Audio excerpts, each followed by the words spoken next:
जेव्हा आपल्याकडे भाज्या नसतात तेव्हा अशा रेसिपींची आपल्याला आठवण येते आणि मी प्रिया घेऊन आलेली आहे साधी सोपी आणि झटपट होणारा बटाट्याचा रायता. नक्की घरी ट्राय करून बघा. आज मी बनवते बटाटा आणि छोलेचा रायता. तर एक मोठा बटाटा घेतलेला आहे, उकडलेले छोले आहेत, बुंदी आहे, टोमॅटो सॉस आहे, मीठ आणि जिरा पावडर आहे, कोथिंबीर आहे, इकडे एक कटोरी दही घेतलेला आहे. तुम्हाला जर जास्त दही आवडत असेल तर तुम्ही घेऊ शकताय. तर सगळ्यात अगोदर काय करायचं, बटाटा याच्या दह्यामध्ये मिक्स करायचा आहे. एक मोठ्या साईजचा बटाटा घ्यायचा आपण. छोले उकडलेले घेतलेले आहेत, मी छोल्याची भाजी बनवलेली, त्याच्यातले थोडेसे छोले मी घेतलेले आहेत. बुंदे घेतलेले आहेत, मीठ आणि भाजलेला जिरा पावडर घेतलेला आहे.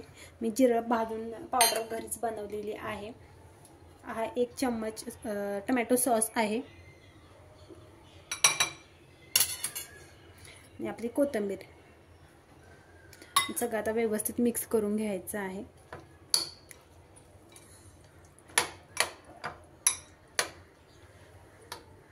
इकडे आपला बटाटा रायता मस्तपैकी तयार झालेला आहे. आणि आता गरमीचे दिवस सुरू झालेले आहेत, तर अशी थंडगार रायता तुम्ही नक्की ट्राय करा आणि चॅनलला लाईक, शेअर आणि सबस्क्राईब करा. सगळ्यात अगोदर आमच्या पिहूला हा रायता मी देणार आहे खायला.